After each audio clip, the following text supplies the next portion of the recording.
কি রে শুধু এতগুলো লোক সবাই মিলে তোকে বোঝানোর চেষ্টা করে যাচ্ছে, আর তুই না না করে যাচ্ছিস। আমি ওই বাড়ির বউ, ওরা যা ভুল করছে আমি সেই ভুল কখনো করবো না মামা। সবাইকে অবুঝ হলে চলে বলো?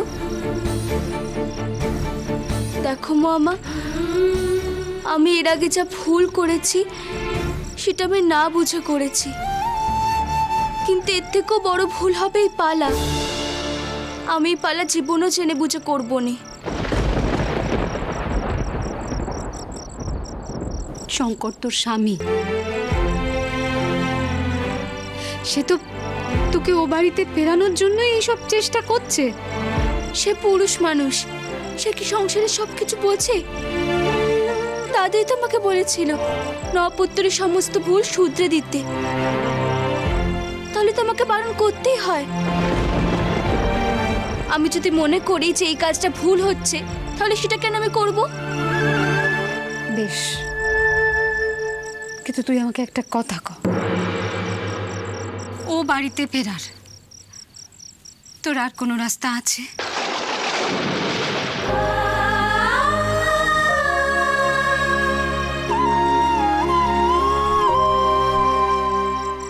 হয়তো নেই, না হয় আমি ওই বাড়িতে ফিরবো না, কিন্তু ওই বাড়ির আমি অসম্মান করতে পারবো না মামা। আমি অনেক চেষ্টা করেছি, কিন্তু পালার কোনো সংলাপে আমার মুখ থেকে বেরোচ্ছে না। আমায় মাফ করো।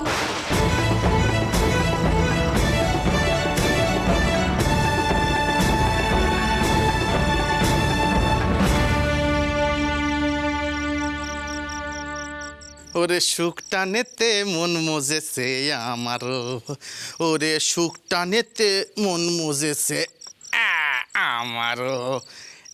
এই এই, নেন ধরেন, আগুনটার একটু তেতে তোলেন তো, সেই নেড়া পড়ার আগুন যেমন ওপর দিয়ে যায় তেমনি করে টান দেন। যা নিজের কাজে যা, আমি সময় মতো খেয়ে নেবো। যাই যা পালা। যাই যাই যাই।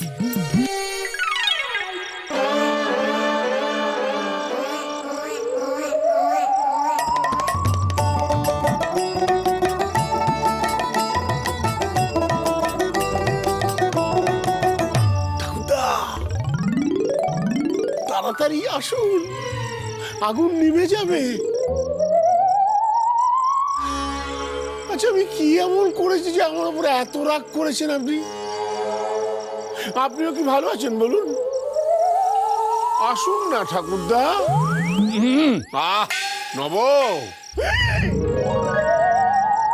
আপনি এসে গেছেন ঠাকুরদা। আচ্ছা, কি করে আমার উপর এতদিন রাগ করেছিলেন বলুন তো? ভূতেরা সব পারে। আমাকে কষ্ট দিয়ে আপনি কষ্ট পাননি? ভূতের আবার কষ্ট কি রে? মর কি যা তুই? ছি, নাতিকে অমন কথা বলে না। কেন বলবো না, কেন বলবো না? আমি আসছি না দেখে তোর কষ্ট হচ্ছে? যে মেয়েটাকে সংসারে শান্তি ফেরানোর জন্য পছন্দ করে শঙ্করের জন্য এই বাড়িতে নিয়ে এলাম, তাকে তুই বিদায় করলি? এত বড় সাহস তোর! তুই একবারও জিজ্ঞেস করেছিলি ঠাকুরটা কি করা উচিত? আপনি তো জানেন শুধু কি করেছে, তারপরেও এই কথা বলছে। হ্যাঁ বলছি, বলছি। কি করেছে শুধু? শুধু কি করেছে? তুই শিল্পীর সৃষ্টিকে অপমান করেছিস। আকাট মূর্খ একটা। এই যা, তুই পৈপাত গুলি খেয়ে তোর মাথাটাকে উন্নত কর। সেকেলে কুয়ার একটা, ভুকুজ্জ বংশের কুলাঙ্গা তুই। ঠাকুরদা, আগুন নিভে যাচ্ছে ঠাকুরদা। জন্মের মতো নিভে যাক, খাবো না তামাক, আমি খাবো না। তুই কি ভেবেছিস?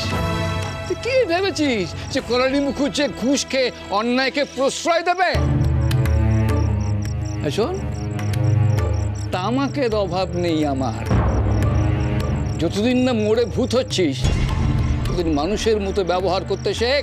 শোন, এই বারবার ডেকে না আমাকে বিরক্ত করবি না, গোয়ার গোবিন্দ কোথাকার একটা। ঠাকুরদা ঠাকুরদা চলে গেলে। মানছি, আমি মানছি সদুর কথা ঠিক, তা ফেলে দেওয়ার মতো নয়, কিন্তু আমি শঙ্করের বুদ্ধিরও তারিফ করছি। ঠিকই তো, এই একটাই তো মাত্র রাস্তা রয়েছে সদুকে বাড়ি ফিরিয়ে আনা। আরে এই জন্যই তো আমি শুধুকে বলি, ওরে শুধু একটু ভালো মন্দ খা, ভালো মন্দ খেলে বুদ্ধি আসবে। কথা না, লক্ষ্মী এসব কি বলছে? বুদ্ধি কি শরীরে আসে? তাহলে আমার এত ভালো স্বাস্থ্য, আমি পালোয়ান, আমি তো তাহলে একটা ভালো বুদ্ধি দিতে পারতাম কি করে ওই সদুকে দিয়ে পালা করানো যায়, তাই না? বটেই তো, বটেই তো। না, এদের সাথে থাকলে আমার মাথা থেকে কোনো বুদ্ধিই বেরোবে না। এদের থেকে আলাদা হতে হবে আমাকে। সদুর দায়িত্ব আমার, তাকে বাড়ি ফেরানোর দায়িত্ব আমারই।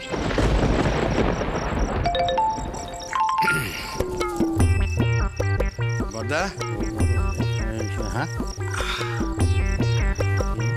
শোনো না, বল।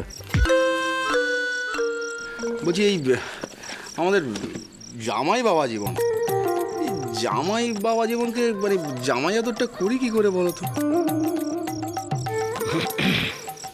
দেখ মেজো, হ্যাঁ, তোর বৌদির কিন্তু বয়স হচ্ছে, তার পক্ষে একা সংসার সামলানো সম্ভব নয়। আমি বলি কি, তুই একটা কাজ কর। কি? তুই সিদ্ধিদাতায় বলে মেজো বৌমাকে বুঝিয়ে সুঝিয়ে বাড়িতে ফেরত নিয়ে চলে আয়। হ্যাঁ, আমি এদিকটা সামলে নেব। হ্যাঁ,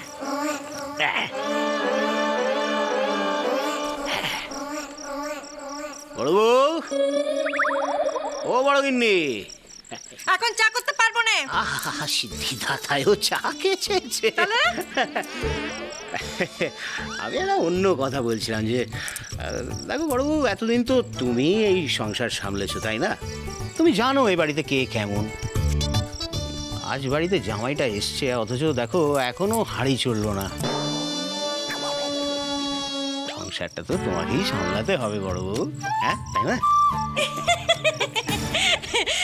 যা বলেছেন, আমি তো পুকুর পাড়ে গেলে সবাইকে বলি আমাদের পদিকর তুলনাই হয়নি। পদিকো, এই ভাসুর ঠাকুর তো ঠিক কথাই কয়েছেন। দেখো, স্বামীর কথা অমান্য করতে নেই। শঙ্করের মা, শোনো একবার, শোনো না। তুমি তুমি কি বলছিলে গো? আর একবার বলো না, বলো বলো বলো। স্বামীর কথা অমান্য করতে নেই। আচ্ছা, আমি তাহলে কে? কই, তুমি তো আমার কথা শোনো না।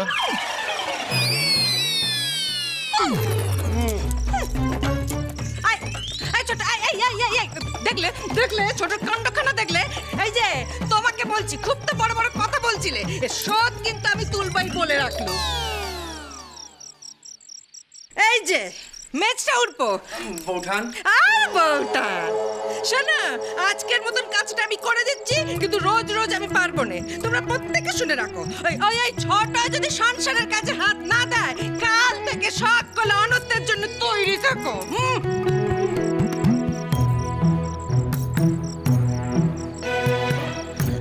গৌর, কালী, আজকের মতো বুঝলি সিদ্ধিদাতায়।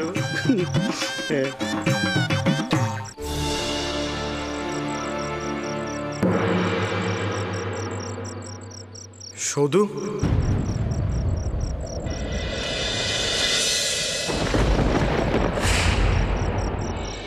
হে কি, তুমি বাড়িতে যাওনি? না, তুই আগে বল তুই পালা করবি। তোকে রাজি না করিয়ে আমি কিছুতেই বাড়ি ফিরবো না। আমি পালা করবো না, তুমি বাড়িতে চলে যাও। আমি যাব না।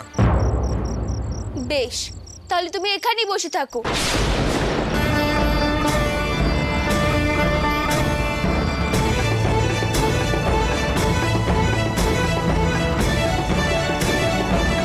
তাহলে আমি এখানেই বসে থাকবো।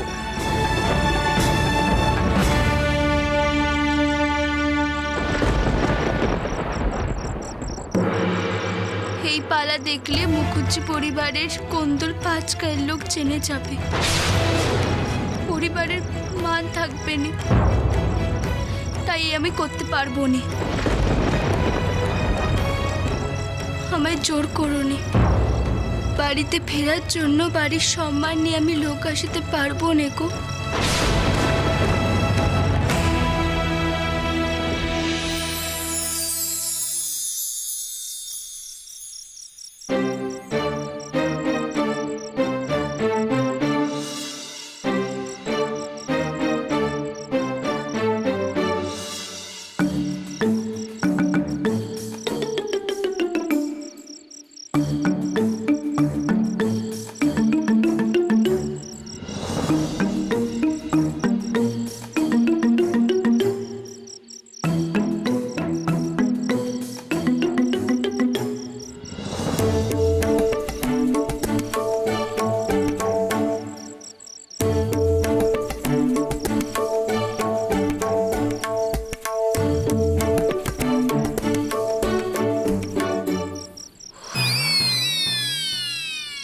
যাক, তার মানে নবপুত্র চলে গেছে।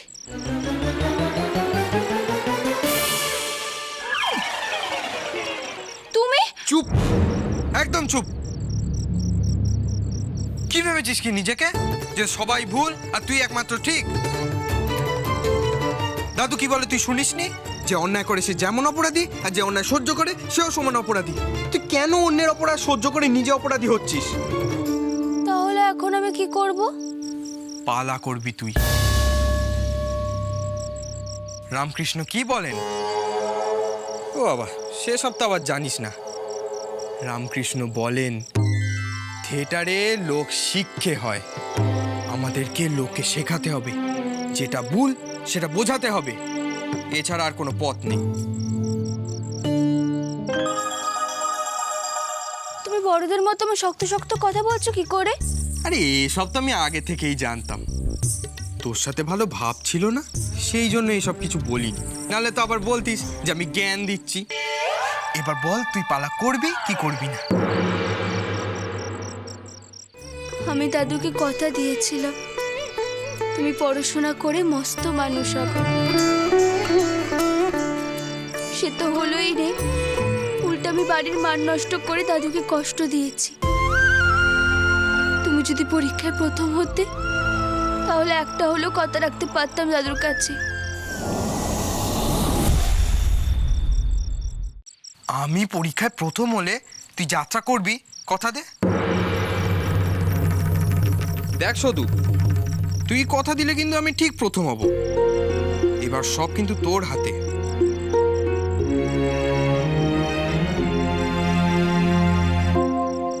ঠিক আছে, তুমি যদি পরীক্ষার প্রথম হও, তাহলে আমি কথা দিচ্ছি আমি যাত্রা করব।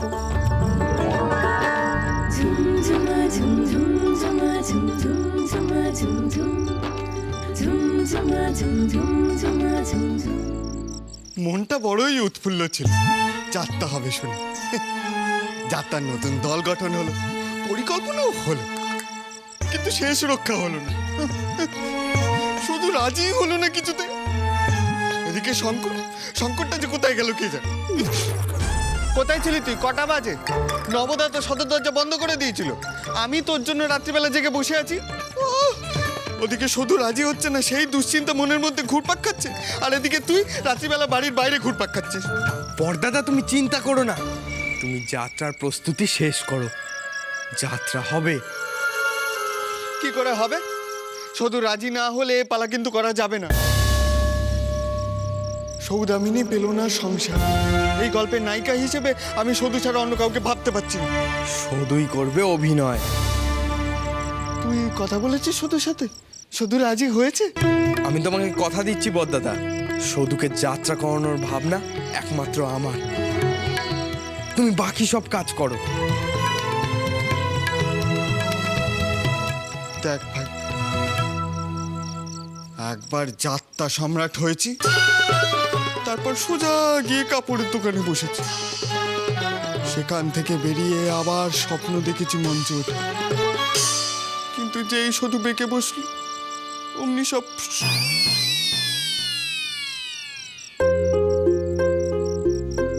দোহাই ভাই, দোহাই তোকে, আমাকে আশার আলো দেখিয়ে আর হতাশ করিস না। আমি কাউকে হতাশ করি না বড় দাদা। শঙ্কর সর্দার মুখ দিয়ে যদি কোনো কথা দিয়ে থাকে সেটা সফল করেই ছাড়ে।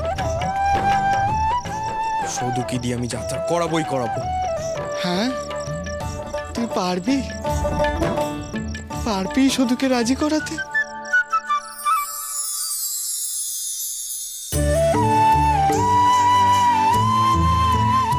আমি পরীক্ষায় প্রথম হলে তুই যাত্রা করবি, কথা দে। তুই কথা দিলে কিন্তু আমি ঠিক প্রথম হব। এবার সব কিন্তু তোর হাতে।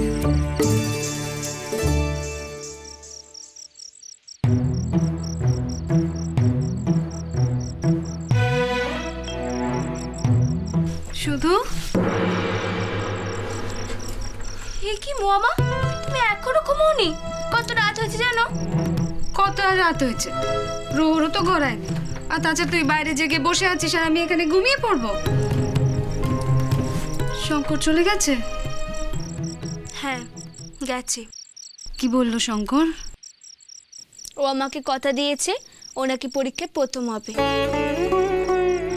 ও মা, তাই নাকি?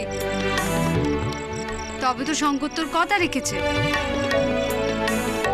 বড় প্রতিজ্ঞা করেছে শঙ্কর। তা তুই কি কথা দিলি পালা নিয়ে? আমি ওকে কথা দিয়েছি ও যদি পরীক্ষার প্রথম হয় দেখায় তাহলে আমি ওর কথা রাখতে পালা করব। বাহ, খুব ভালো কথা। কতগুলো লোক তোর মুখের দিকে চেয়ে আছে কত। তুই পালা করলে সকলের সংসার চলবে। সবচেয়ে বড় কথা, তুই তোর সংসারে ফিরতে পারবি।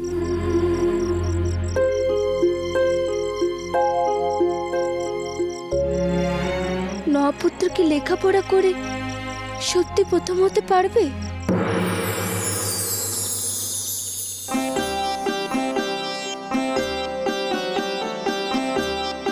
এই ছোট, একদম সাদা সাদা চেষ্টা করবি না।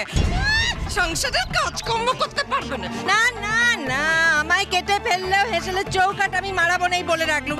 এসের খুলবে না বলে খেতেও পাবো না, পড়াশোনাও করতে পারবো না। বড় বউ, এই যে তুমি একদম চুপ করে থাকবে। কাউকে কোনো কথা বলবার যখন তোমার ক্ষমতা নেই তখন আমাকে একদম থামাতে আসবে না। এই যে ছোট, কাল তো খুব বাবার সামনে বারে কথা বললি, আজ থেকে নাকি সংসারের সব দায়িত্ব তুই নিবি। কোথায় ও বাদিগো, তখন থেকে বলেই যাচ্ছ বাবু, বলেই যাচ্ছ। মনটা করে গরম হয়ে গেছে। আচ্ছা, এবার শান্তিতে একটু পড়াশোনা করতে পারবো।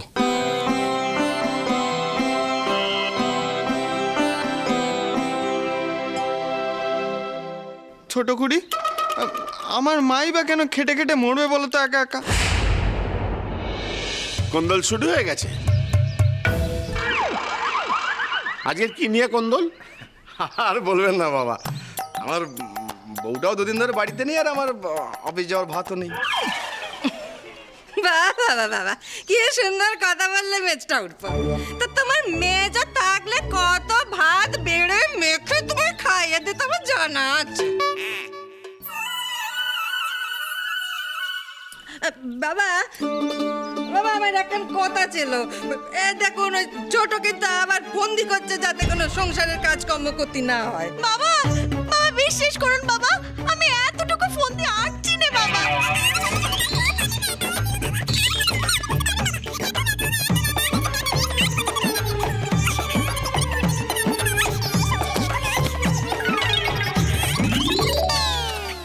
বদ্দিকে তো আমাকে ওই বাড়ির কাজের জিএস থেকেও নিচে নামাচ্ছে।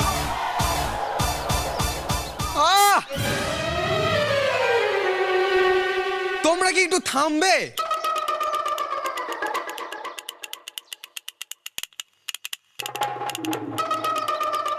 বাবা, তোর কানে আবার তুলো গোজা কেন রে শঙ্কর? তুলনা গুজে উপায় কি? সামনে তো পরীক্ষা, পড়তেই পাচ্ছি না। ভালো ফল হবে কি করে? ভালো ফল? ও বাবা, শঙ্কর, তোর কি সত্যি সুমতি হলো নাকি ফাঁকিবাজি করবি বলে কোন্দলকে হাতিয়ার করে ফাঁকিবাজি করছিস?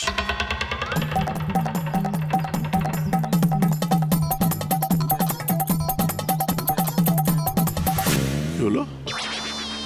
গেল কোথায়?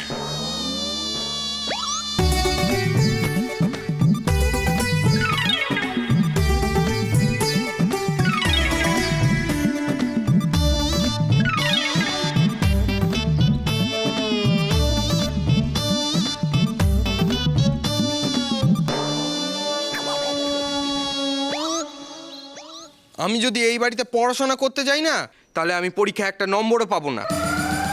ঠিক বলেছিস। যা, যেখানে গেলে শান্তিতে পড়াশোনা করতে পারবি সেখানে যা। আর শোন, উৎসাহ ভাতা হিসেবে এখনই বলে রাখছি, যদি তুই পরীক্ষায় প্রথম হতে পারিস তাহলে তুই যা চাইবি আমি তাই দেব। কি হলো? হাসছিস কেন?